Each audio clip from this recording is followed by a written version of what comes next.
అప్పుల బాధలు వెంటాడుతున్నాయా? అయితే 6 జేవిఆర్ వారి జాతిరత్నాలు ధరించండి.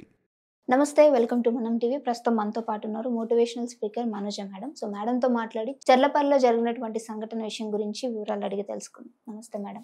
నమస్తే మేడం, చర్లపల్లి సంఘటన విన్నారా మీరు? ఒక అమ్మాయిని చంపేసి కట్టేసి ఆ స్టేషన్ చాలా పెద్ద స్టేషన్. ఒకప్పుడు చిన్న స్టేషన్, బట్ ఇప్పుడు అది చాలా ఈ మధ్య డెవలప్ చేశారు. చర్లపల్లికి ఒక స్టాపే పెట్టారు. చాలా ఎన్ని ప్లాట్ఫామ్స్ ఉన్నాయి అంటే అంత మంది జనాలు ఉన్నా తీసుకెళ్లి అక్కడ పెట్టి వెళ్ళిపోయారు అంటే ఎవరు చూడలేదు అని అంటారా, లేదంటే కావాలని ఇంటెన్షనల్ గా చేసింది అనుకోవచ్చు అంటారా? ఈ ఒక కేసే కాదు, కిస్మత్పూర్ బ్రిడ్జ్ కింద కూడా సేమ్ కేసే. అమ్మాయికి 25 నుంచి 30 లోపల ఉంటాయి.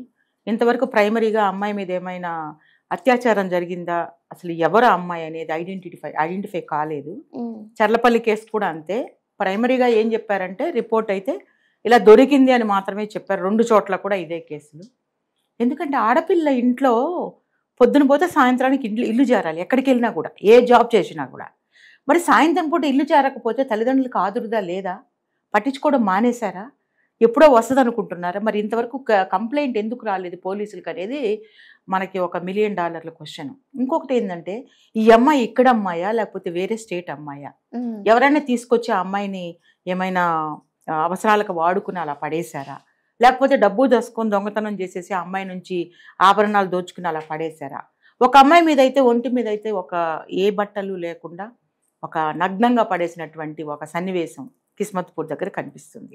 చర్లపల్లిలో కూడా సేమ్ అలాంటిగా ఉంది.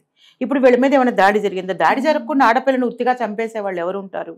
ఇప్పుడు మనం పాత కేసులు తీసుకుంటే కూడా ప్రియాంక రెడ్డి కేసులో కూడా అమ్మాయిని 4-5 కలిసి ఇది చేసి తర్వాత చంపి కాల్చి బూడిది చేశారు. అంటే ఆనవాళ్ళు లేకుండా ఉండేందుకు.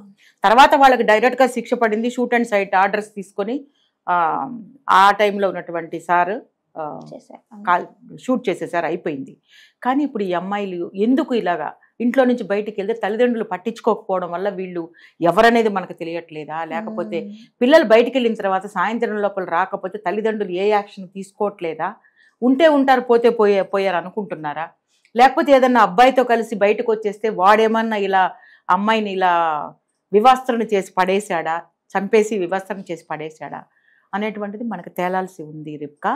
ఏదేమైనప్పటికీ కూడా తల్లిదండ్రులు పిల్లల విషయంలో కాస్తంత అజాగ్రత్త వహిస్తున్నారేమో అనిపిస్తుంది. ఎందుకంటే ఈ సెల్ ఫోన్ ప్రభావం కూడా తల్లిదండ్రుల మీద, అంటే నేను కూడా ఒక తల్లినే, ఫోన్ చూడడం అనేది తప్పు కాదు, కానీ మన బిడ్డల్ని పట్టించుకోలేనంత సమయము ఫోన్కి వాడుతున్నారు. ఎందుకంటే మన బిడ్డ ఏం చేస్తుంది, మన బిడ్డ ఎక్కడికి వెళ్తుంది?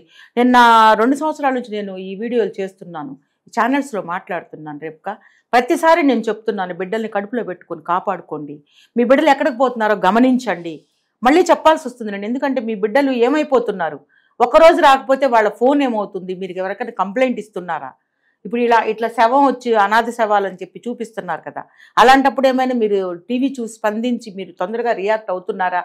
లేకపోతే మా బిడ్డ ఇట్లా అయిపోయిందని చెప్పుకుంటే పరుగు పోతుందని గమ్ముగా అయిపోతున్నారా, సైలెంట్ అయిపోతున్నారా అనేది నాకు అర్థం కాని విషయం. ఆడపిల్లలైనా మగపిల్లలైనా ఇవాళ రోజుల్లో ఒకటే.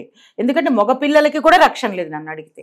ఎందుకంటే వాడు కాస్త లూజ్గా ఉన్నాడు అనుకోండి, ఏదో కాస్త ఇన్నోసెంట్గా ఉన్నాడు అనుకో, వాడిని కొంతమంది ఆడపిల్లలు అందరిని అన్నట్లా, నేను బుద్ధిగా మంచి పిల్లలు, మంచి అమ్మాయిలు, బంగారాలు లాంటి ఆడపిల్లలు చాలా మంది ఉన్నారు, కాదన్నట్లా.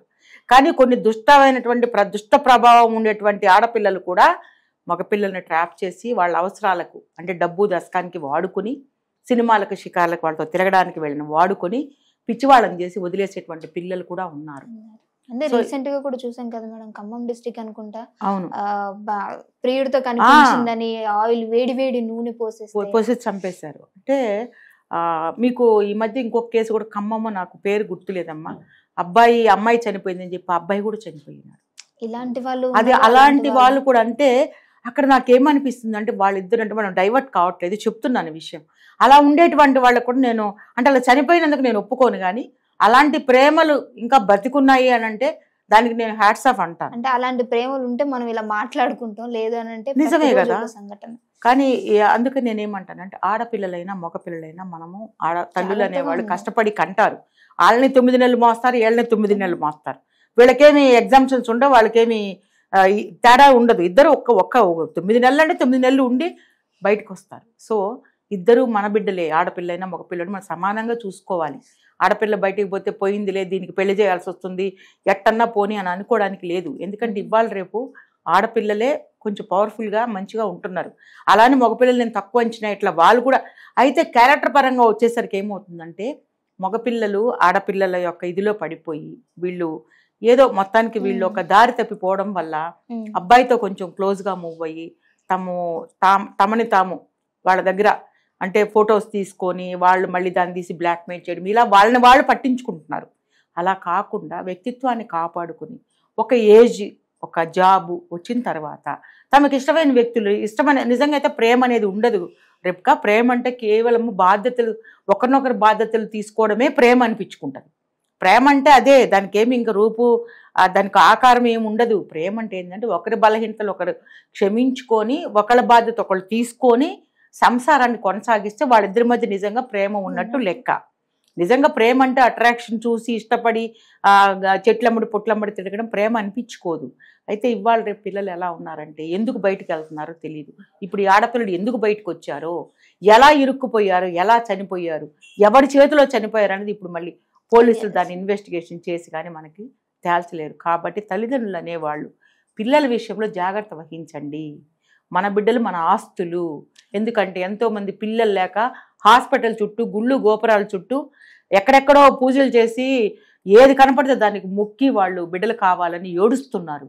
కొన్ని లక్షలు ఖర్చు పెడుతున్నా కూడా వాళ్ళకి బిడ్డలు పుట్టే అవకాశం లేక ఇబ్బంది పడి మనసు బాధ పెట్టుకుని కొంతమంది డిప్రెషన్లో కూడా వెళ్ళిపోయినటువంటి తల్లులు నాకు తెలిసిన వాళ్ళు ఉన్నారు. సో దయచేసి మీ పుట్టిన బిడ్డల్ని మీరు కాపాడుకోండి. వాళ్ళు ఎక్కడికి పోతున్నారు గమనించండి. వాళ్ళకి ఎక్కువ ఫోన్లు ఇవ్వకండి. వాళ్ళ ఫ్రెండ్స్ ఎవరో తెలుసుకోండి. వాళ్ళు ఎక్కడికి వెళ్ళినా సాయంత్రం ఇంటికి వస్తున్నారా లేదా, అవుట్ ఆఫ్ స్టేషన్ వెళ్తే అక్కడ ఎక్కడ ఉంటున్నారు ఏంటి అనేది వివరాలు కనుక్కోండి. ఇలా అనాథ శవాల్లాగా వాళ్ళని రోడ్డు మీద వదిలేసేటువంటి పరిస్థితి ఉండకూడదు అనేటువంటిది నేను చెప్పదలుచుకున్నాను రేపుగా. Okay, thank you so much madam. So వాళ్ళిద్దరికి న్యాయం జరగాలి. మీరేమనుకుంటున్నారు వాళ్ళ విషయంలో అనేది కింద ఖచ్చితంగా కామెంట్ చేయండి. Thank you madam.